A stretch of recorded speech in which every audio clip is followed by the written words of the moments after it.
bread kitchen.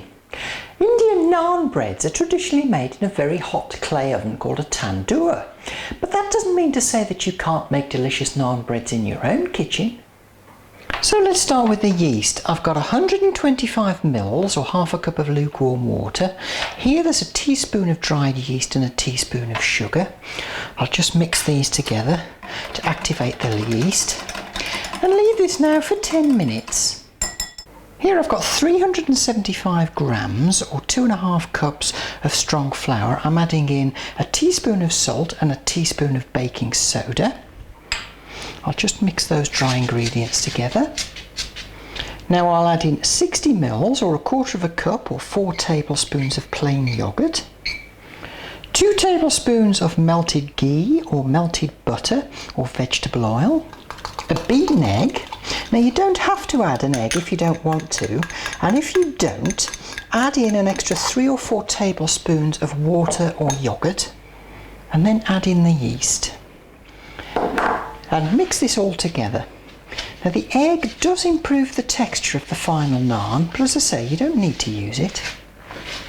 After a minute or two, all the ingredients should come together in this nice, very soft and just very slightly tacky dough.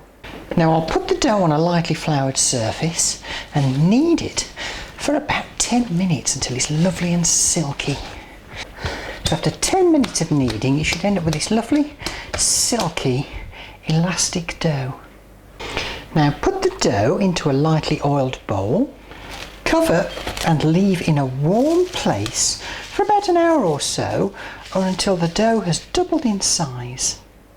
This has been in a warm place for about an hour. You can see it's risen quite nicely. I'll turn the dough out onto a floured surface. Just knock it back a bit and then knead it for about 3 or 4 minutes.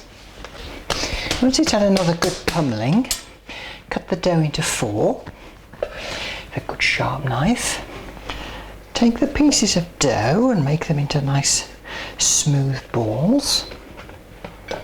And pop them onto a lightly oiled plate or baking tray. Cover with a piece of oiled cling film, just very gently. Now we'll pop this in a warm place for about half an hour to allow them to rise again. I've got a grill or broiler on maximum heat with a baking tray underneath, a good solid baking tray. I'm going to leave that to get really hot. And I've got a flat pan over quite a high heat, and I'm going to let that get nice and hot too. Alright, we're looking pretty good. Now comes the fun part. Flour yourself a surface, just lightly. Take a piece of dough and stretch it out to the shape you want. Don't bother rolling it, it's much better if you just pull it. So the dough should be about 1/4 inch thick. I'll brush it with some melted ghee or butter, whichever you prefer.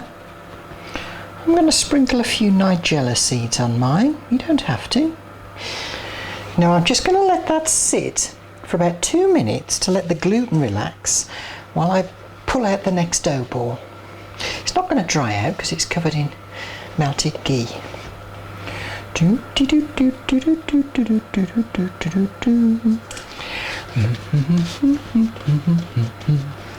Right, I think I'm ready for action. Now then, important to remember the order in which you made them. 1, 2, 3, 4. Take the first piece of dough and drop it onto your hot pan. Now the dough should puff up slightly, and when it does, transfer it to your really hot grill pan. Stick it under the grill. That looks like it's puffing up quite nicely. It'll only take about 2 minutes and it should be lovely and golden brown. Pop the bread on a plate, put your hot tray back onto the grill and finish off by brushing with a little more melted ghee. Next! Naan breads really don't last very long in our house. The temperature inside a tandoor can reach almost 500 degrees centigrade, so the naans you make at home are never going to be like those that you get from a tandoor.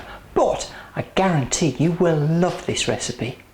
I hope you enjoy making your naan breads, and do join me next time in the bread kitchen.